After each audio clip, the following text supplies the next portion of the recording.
पत्नी ने न जाने क्या किया था कि पति ने उसे एक के बाद एक कई थप्पड़ जड़ दिए। हमेशा हर सिचुएशन को शांति से हैंडल करने वाली पत्नी भी इस बार इतनी अशांत हो उठी कि उसने अपनी चप्पल ही निकाल कर पति की ओर दे फेंकी। चप्पल पति के बालों को छूते हुए निकल गई। ये किस्सा यहीं पर खत्म हो सकता था, मगर पति ने इसे अपनी मर्दानगी का विषय बना लिया और बात बंद से बदतर होती चली गई। रिश्तेदारों ने भी आग में घी का काम किया। किसी ने कहा, जो औरत अपने पति को चप्पल से मार सकती है वो ना ही तो वफादार हो सकती है और ना ही पतिव्रता। ऐसी औरत परिवार ही नहीं पूरे समाज पर कलंक की तरह है। बीवी के पक्ष वाले कहाँ पीछे रहने वाले थे। किसी ने कहा, 21वीं शताब्दी में भी जो स्त्री के साथ मारपीट करते हैं उन्हें तो जेल भेज देना चाहिए। तो कोई कहता जरूर उसको कोई और पसंद आ गई होगी, इसलिए अब पत्नी से मारपीट करने लगा है। बात कोर्ट तक पहुंच गई। दोनों पक्षों ने एक दूसरे के खिलाफ केस फाइल कर दिया। पति ने चरित्रहीन होने का, जो पत्नी ने दहेज और शारीरिक उत्पीड़न का आरोप लगाया। 2 वर्षों से अधिक समय के लिए केस चला था।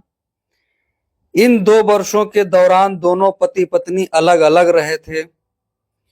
इन 2 वर्षों के दौरान दोनों पक्षों के समर्थकों की संख्या कम हो गई थी। पहले जहां दोनों पक्षों में समर्थकों का समूह होता था, अब गिने चुने लोग रह गए थे। पति और पत्नी दोनों की आर्थिक स्थिति भी इस समय के दौरान नीचे गिर चुकी थी। जिन्हें वो अपना शुभचिंतक समझ रहे थे, पैसों की बात आते ही उन्होंने भी अपना पलड़ा झाड़ लिया था।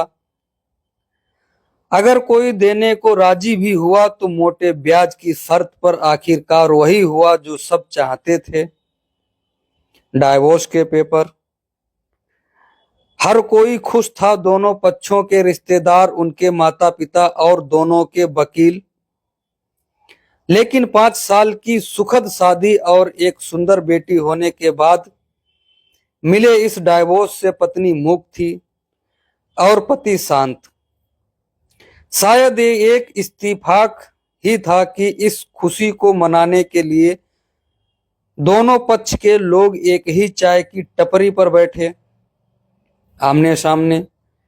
इत्तेफाक इसलिए क्योंकि ज्यादातर लोग जो एक दूसरे के विरोध पक्ष को सपोर्ट कर रहे थे, वे एक दूसरे को अच्छे से जानते भी नहीं थे।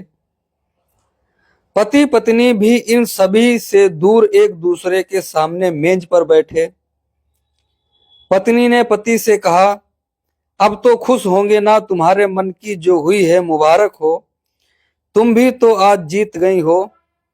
मुझसे तलाक तो तुम्हें भी मिल गया। Congratulations to you too. पति ने कहा, तलाक को तुम जीत का प्रतीक समझते हो? पत्नी ने पूछा। पति चुप रहा। थोड़ी देर की शांति के बाद पति ने कहा, मुझे तुम 5 लाख रुपए अभी और हर महीने 8,000 देने का आदेश है। अभी मेरे पास पैसे नहीं हैं, इसलिए हमारा मतलब मेरा जो सिटी में फ्लैट है उसे तुम्हारे नाम कर देता हूं। पत्नी बोली, लेकिन उस फ्लैट की कीमत तो 18 लाख की है। पति बोला, हाँ, लेकिन हमारी बेटी तुम्हारे साथ है और आगे जाके उसके खर्चे भी बढ़ेंगे, तुम्हें थोड़ी आसानी होगी। पति ने कहा, नहीं नहीं, मुझे सिर्फ 5 लाख ही देना और तुम हर महीने 8,000 तो देने ही वाले हो।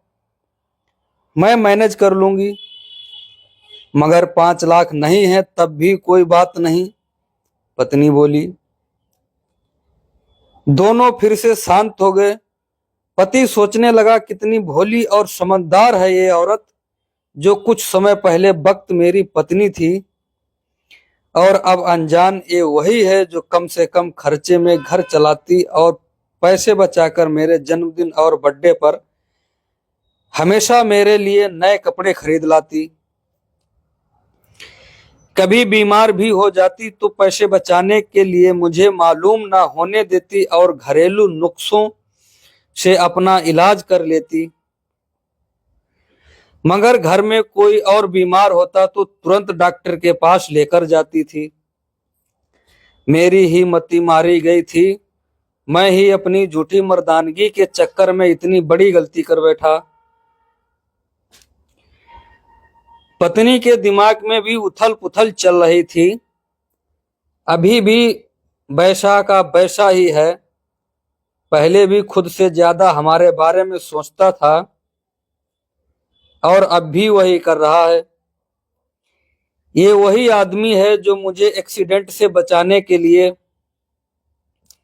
खुद मोटरसाइकिल के आगे कूद पड़ा था और अपनी उंगली तुड़वा बैठा था।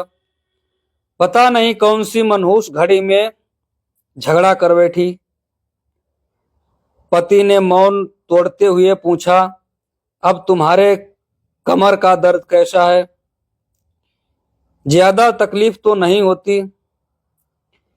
पत्नी हल्का सा मुस्काई और बोली, अभी भी होता है। अब तो पेट में भी क्रैम्प्स उठते हैं। वो तो होगा ही, तुम योगा या कसरत भी तो नहीं करती हो। अब किसी गायनेकोलॉजिस्ट को जरूर दिखा देना, पति ने कहा। तुम बताओ तुम्हारा अस्थमा कैसा है? अब क्या अब भी दौरे पड़ते हैं? पत्नी ने पूछा। हाँ पड़ते हैं, पहले से ज्यादा, क्योंकि अक्सर इन्हें हल भूल जाया करता हूं। याद दिलाने के लिए तुम जो नहीं हो अब, पति बोला। पत्नी की आंखों में आंसू आ गए और वो बोली, तुम्हें मेरे चरित्र पर सवाल नहीं उठाने चाहिए थे, तो ये परिस्थिति आती ही नहीं। हाँ मैं जानता हूं तुम बहुत अच्छी हो, मुझसे गलती हो गई, बहुत बड़ी गलती हो गई। मैं लोगों के बहकावे में आ गया था, पति बोला। तुमने भी तो मुझ पर दहेज का इल्जाम लगाया। वो बोला, गलत था और इस बात का मुझे भी पछतावा हुआ, पत्नी ने कहा। पति कुछ कहना चाह रहा था लेकिन हिचकिचा रहा था। पत्नी ने पूछा, कुछ कहना चाहते हो? वो बोला, क्या सब पहले जैसा नहीं हो सकता? क्या मतलब? पत्नी बोली, मतलब कि हम फिर से पहले की तरह पति पत्नी बनकर, सच्चे दोस्त बनकर नहीं रह सकते? पति बोला, पर ये डाइवोर्स के पेपर दिखाते हुए पत्नी ने कहा, फाड़ देते हैं। पति ने अपने पास रखे डाइवोर्स के पेपर फाड़ते हुए कहा। पत्नी ने भी अपने पास रखे पेपर फाड़ दिए। सभी हैरान थे, वकील, रिश्तेदार और माँ बाप। पति पत्नी दोनों एक दूसरे के हाथ में हाथ पकड़े अपने घर की तरफ चल दिए। दोस्तों, हमें इस कहानी से ये सीखना चाहिए कि हमें छोटी छोटी बातें पे झगड़ना नहीं चाहिए, क्योंकि बाद में बहुत ही पछतावा होता है। इसलिए घरेलू मामलों में अच्छा व्यवहार बनाए रखें।